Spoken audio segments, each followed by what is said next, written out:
ಸೀತಾರಾಮದ ಇಂದಿನ ಸಂಚಿಕೆ ಅಂದರೆ ಕೊನೆಯ ಸಂಚಿಕೆಯ ಪೂರ್ತಿ ಕಥೆಯನ್ನು ತಿಳ್ಕೊಳ್ಳೋಣ ಬನ್ನಿ ನನ್ನ ವರ್ಣನೆಯಲ್ಲಿ.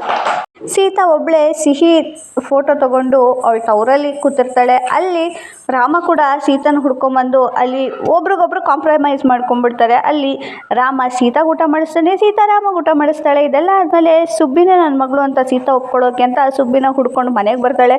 ಆದರೆ ಸುಬ್ಬಿ ಮನೇಲಿ ಇರೋದಿಲ್ಲ, ಮನೆ ಬಿಟ್ಟು ಹೊರಟೋಗಿರ್ತಾಳೆ. ಸೀತಮ್ಮಗೂ ಬೇಡ ಅಪ್ಪಂಗೂ ಬೇಡ ಅಂದಮೇಲೆ ನಾನು ಯಾರಿಗೂ ಬೇಕಾಗಿಲ್ಲ ಅಂದ್ಬಿಟ್ಟು ಮನೆ ಬಿಟ್ಟು ಹೊರಟೋಗ್ತಾಳೆ. ಸಿಹಿ ಸುಬ್ಬಿನೇ ಫಾಲೋ ಮಾಡ್ಕೊಂಬಂದು ಎಷ್ಟು ಹೊಡೆದ್ರು ಕೇಳೋದಿಲ್ಲ. ಇನ್ನು ಮನೆಯಲ್ಲಿ ಸುಬ್ಬಿ ಕಾಣ್ತಿರ ಎಲ್ಲರೂ ಕಂಗಾಲಾಗ್ತಾರೆ. ಅದರಲ್ಲೂ ಸೀತಮ್ಮ ಕೂಡ ತುಂಬ ಹೆದರ್ಕೊಂಡ್ಬಿಟ್ಟು ಬೀದಿದಲ್ಲೆಲ್ಲ ಹುಡ್ಕಕ್ಕೆ ಶುರು ಮಾಡ್ತಾಳೆ. ಆದರೆ ಸುಬ್ಬಿ ಇರೋ ಜಾಗ ಸಿಹಿ ಬಿಟ್ಟರೆ ಇನ್ಯಾರಿಗೂ ಗೊತ್ತಿರೋದಿಲ್ಲ. ಸೀತಮ್ಮ ನಾನು ನಿನ್ನ ಸುಬ್ಬಿ ಹತ್ರ ಕರ್ಕೊಂಡು ಹೋಗ್ತೀನಿ ಬಾ ಅಂದ್ಬಿಟ್ಟು ಸುಬ್ಬಿನೇ ಸೀತನ ಕೈ ಹಿಡ್ಕೊಂಡು ಕರ್ಕೊಂಡು ಹೋಗ್ತಾ ಇರ್ತಾಳೆ. ಸೀತಾಗೇನೋ ಫೀಲ್ ಆಗುತ್ತೆ, ಯಾರೋ ನನ್ನ ಕೈ ಹಿಡ್ಕೊಂಡು ಎಳ್ಕೊಂಡು ಹೋಗ್ತಿದ್ದಾರೆ ಅಂತ. ಅವಳೇನೂ ರಿಯಾಕ್ಟ್ ಆಗಲ್ಲ, ಬ್ಲ್ಯಾಂಕ್ ಆಗೋಗಿರ್ತಾಳೆ.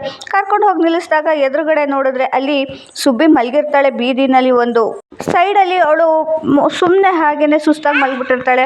ಸೀತಮ್ಮಂಗೆ ಕರಳು ಹಿಡ್ದಂಗೆ ಆಗುತ್ತೆ. ಸುಬ್ಬಿ ಇಲ್ಲಿ ಯಾಕೆ ಮಲಗಿದ್ಯಾ, ಏಳು ಏಳು ಅಂತ ಕಣ್ಣೀರು ಹಾಕೊಂತ ಸುಬ್ಬಿನ ಕರ್ಕೊಂಡು ಮನೆಗೆ ಹೋಗ್ತಾಳೆ.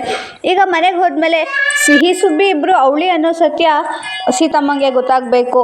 ಹಾಗೇನೇ ಭಾರ್ಗವಿಯ ಎಲ್ಲ ನಿಜ ಬಣ್ಣ ಕೂಡ ಬಯಲಾಗಬೇಕು. ಇದಿಷ್ಟೇ ಉಳ್ಕೊಂಡಿರೋ ಟ್ವಿಸ್ಟು ಸೀರಿಯಲ್ನಲ್ಲಿ. ಇದಿಷ್ಟು ಇವತ್ತು ಒಂದು ದಿನದಲ್ಲೇ ಕವರ್ ಮಾಡ್ಕೋತಾರೆ. ನಾನು ಇದುವರೆಗೂ ಹೇಳಿದ್ದು ಕೊನೆ ಸಂಚಿಕೆಯ ಒಂದು ಸಣ್ಣ ಭಾಗ. ಅದರಲ್ಲಿ ಟ್ವಿಸ್ಟ್ ಏನಾಗ್ಬೋದು ಅಂತ ಯೋಚನೆ ಮಾಡಿ ಹೇಳಿದ್ದೀನಿ.